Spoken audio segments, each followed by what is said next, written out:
Сәлем балақай, қалың қалай, көңіл күйің қалай? Тамаша, ендеше сабағымызды бастайық. Балақай, мүмкін сенің үйіңде мынандай немесе бұның көлемінен кішірек, немесе үлкенірек мынандай тікенегі бар доп болса, міндетті түрде осы доппен бір күніне 15-20 минуттай ойнасаң, сенің миыңа өте пайдалы болады. Қалай ол доптың миға қатысы не деген сияқты сұрақ туындап отырған шығар. Ал енді мен бұл сұраққа жауап берейін. Мына допта тікенектер бар. Тікенектермен ойнаған сайын біздің мына қолымыздағы точкаларға тиеді. Ал біздің мына тіліміз, сөйлеуіміз, миымыздың жұмыс істеуіне мына қолымыздағы моториканың дамығаны өте маңызды. Сондықтан, міне мынандай ғана қарапайым доптың бізге қаншалықты маңызды екенін бүгін білдік. Тамаша. Ал нейрогимнастика жаттығуын жасаймыз ба? Жарайды. Бүгін өзгеше қоян және қасқыр. Ал кәнекей, бір мезетте екеуін ауыстыра қой. Ақырын. Тамаша. Бүгін миыңды жақсылап тұрып қыздырып ал. Себебі бүгін біз өз-өзімізді тексереміз, бірінші тарауымызды аяқтаймыз. Ал кәнекей, ендеше кітабыңның өзіңді тексер деген бетін аша қой, және де білу деген бөліміне қарай қой. Білу бөлімінде не көрсетілген? Көбейту мен бөлу төрттігін құрастыр деп тұр. Ал кәнекей, біріншісін көрсетем, екіншісін өзің шығаратын боласың. 4 пен 3-тің көбейтіндісі көрсетілген. 4 3 неше? 12. Ал енді екінші мына көбейткіштердің орнын ауыстырамыз. 3 көбейту 4. Мынандай ереже бар. Көбейткіштердің орны ауысқанымен көбейтіндінің мәні өзгермейді. Ал енді келесі үшінші бұл бөлуге кеттік. 12-ні бірінші 3-ке бөлеміз, содан кейін 12-ні 4-ке бөлеміз. 12 бөлу 4. Мынандай ереже бар. Егер көбейтіндінің мәнін біз бірінші көбейткішке бөлсек, екіншісі шығады. Ал екіншісіне бөлсек, біріншісі шығады деген сөз. Яғни 12-ні 3-ке бөлсек 4, 12-ні 4-ке бөлсек 3. Міне көбейту мен бөлу 4-тігі. Бұл саған ешқандай қиындық тудырмайды деп ойлаймын. Ал екіншісін өзің шығара қой. Жарайсың. Ендеше түсіну бөліміне көшейік. Түсіну бөлімінің бірінші өрнегін амалдар реті бойынша орындап көрсетемін, ал бірақ мәнін өзің табатын боласың. Ал кәнекей, 40 бөлу 5, қосу 12 бөлу 4. Ал балақай, бірінші қай амал орындалады? Әрине, бөлу.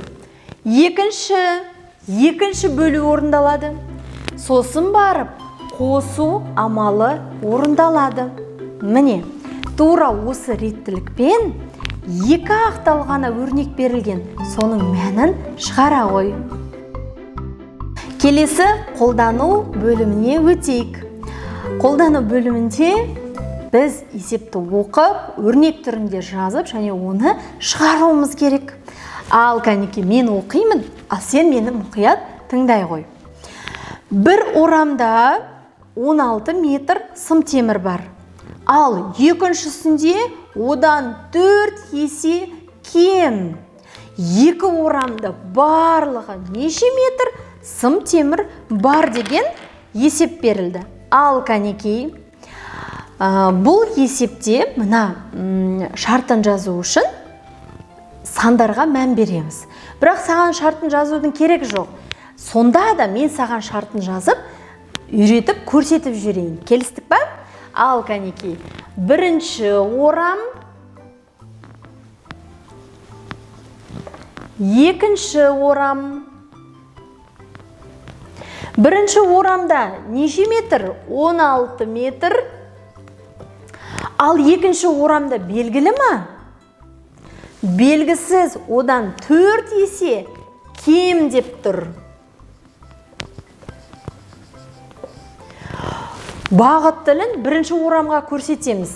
Ал енді бізге соңғы осы барлығы қанша метр екенін табуымыз керек. Ал кәнеке шешуі не істейміз?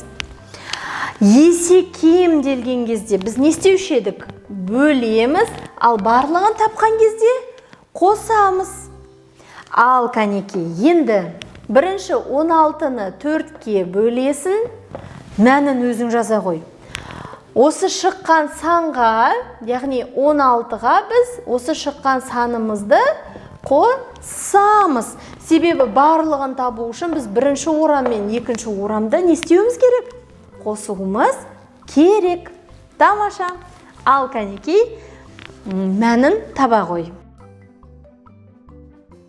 Ал болсақ, онда талдау бөліміне көшейік.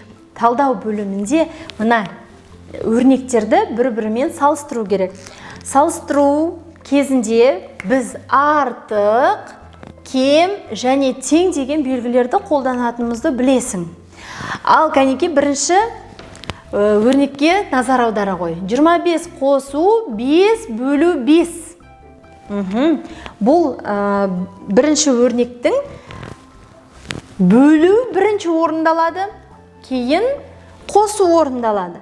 Ал енді екіншісіне қарай қойып, жақша ішінде 25 қосу 5 бөлу 5. Біз осы 90-ның алдында ғана өттік. Ең бірінші жақша болса, міндетті түрде жақшаның іші орындалады. Кейін барып көбейту. Ал кәнекей, 5-ті 5-ке бөлсек, неше? 1.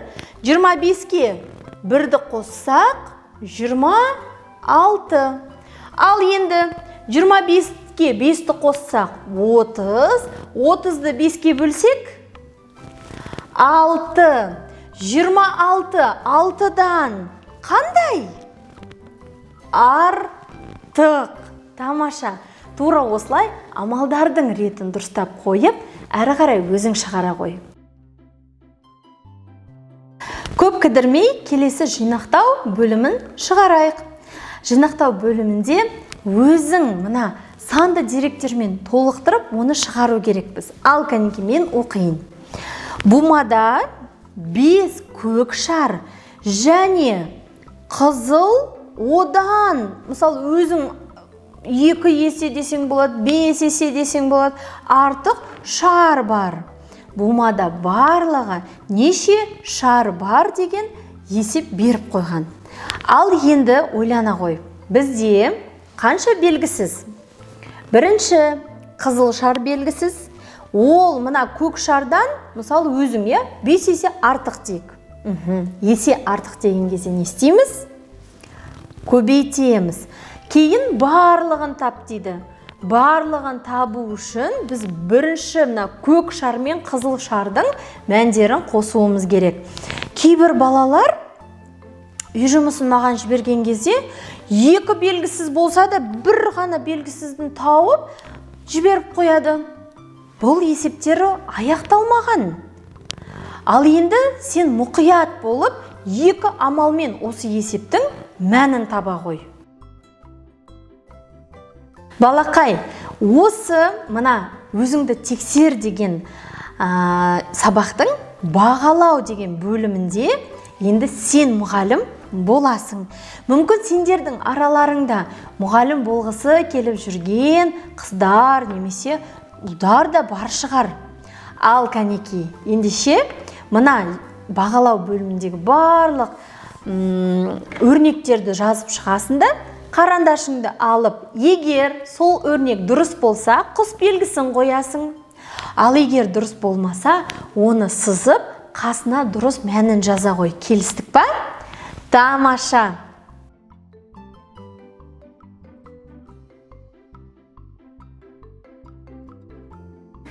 Ал Міне, бүгінгі өзіңді тексер деген сабағымыз аяқталуға жақын қалды. Аяқтамас бұрын осы мына тарауда қандай тақырыптар өттік, қандай тағы да танымдық тақырыптар өттік, соны бір қайталап алсақ қайтеді? Онда біз ең бірінші сабақта жылдам есептеу үшін мысалы қосуды көбейтуге алмастырдық, немесе қосу көбейту амалдарының тиімді жолдарымен есептер шығардық. Есіңде ме? Және де сол сабақта біз өзен, тау, табиғи саябақтар туралы өткен болатынбыз. Ал кәнекей, көп ойланбай, маған бір өзеннің, бір көлдің және бір табиғи саябақтың атын аташы. Жарайсың. Ал ендеше екінші сабақта біз жақша бар өрнекті және жақша жоқ өрнекті қарастырдық. Есіңде ме? Яғни жақша бар өрнекте ең бірінші жақшаның іші орындалады деп айтқан болатынбыз. Тамаша. Және де осы тақырыпта сен судың күйлері туралы өтіп едің. Есіңде ме? Судың 3 күйі: сұйық, бу және қатты күйі. Тамаша. Келесі біз амалдардың ретін қойып, өрнектерді мәнін таптық. Бұл сабақта біз су қоймалары туралы өттік. Есіңде ме? Шардара, бұқтырма, қапшағай сияқты неше түрлі су қоймаларын атап, олардың қаншалықты тереңдігін өткен болатынбыз. Содан кейін кері есептерді қайталадық. Кері есептерді қайталаған кезде біз ауаның ластану көздерін өтіп едік қой, есіңде ме? Мына адамның өзі ауаны ластаудың бірнеше жолдары бар екенін білдік. Және де есіңде ме, сол сабақта мен саған ауаны тазалайтын бір құрылғы ойлап табатын сен бол деп саған үміт артқан болатынмын. Келесі сабақта әріпті өрнектерді салыстыру деген тапсырманы өттік. Бұл тапсырмада біз Қазақстан қорықтары, табиғатты қорғау сияқты танымдық осы тақырыптарды қозғадық. Ал кәнекей, Қазақстанда қандай қорықтары бар екен айта қойшы. Тамаша. Егер ұмытып қалсаң, ештен кетпейді. Мына алдыңғы тақырыптарды бір қарап жүгіртіп өтіп, есіңе түсіре қой, жарай ма? Қайталау білім анасы.